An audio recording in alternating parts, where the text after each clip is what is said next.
Une société sans avortement. Comment ça marcherait? Il faudrait responsabiliser tout le monde, hommes et femmes, et rappeler les véritables moyens dont ils disposent pour contrôler leur corps et leur fécondité. Si les femmes veulent vraiment un contrôle optimal de leur corps, ce n'est pas sur des moyens aléatoires comme la contraception ou sur un acte aussi violent que l'avortement qu'elles doivent s'appuyer. Avant tout, on devrait toujours garder à l'esprit que la relation sexuelle entre un homme et une femme implique un risque de grossesse. Plusieurs solutions s'offrent alors, pour rester conscients et responsables face à cette réalité. Les femmes comme les hommes peuvent restreindre leur activité sexuelle.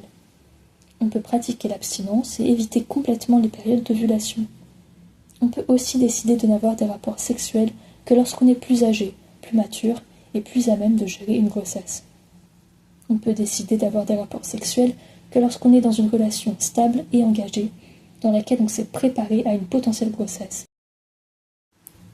Et quand malgré nos précautions une grossesse arrive, le contrôle de notre corps nous a échappé, et cela fait aussi partie de la vie et de ses imprévus. On peut créer une société qui ne normalise pas l'avortement, une société qui s'engage à prendre soin de chaque être humain et à apporter de l'aide aux personnes les plus fragiles.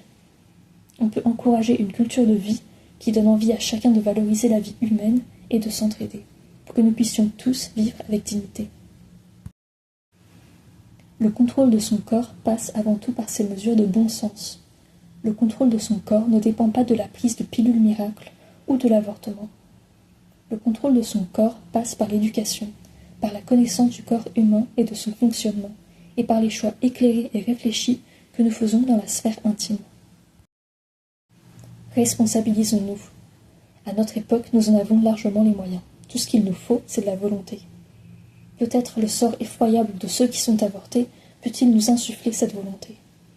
Peut-être qu'il vaut la peine de changer notre approche de la sexualité, de nous changer nous, pour que nous ne voyions plus l'arrachement d'un fœtus comme une solution normale.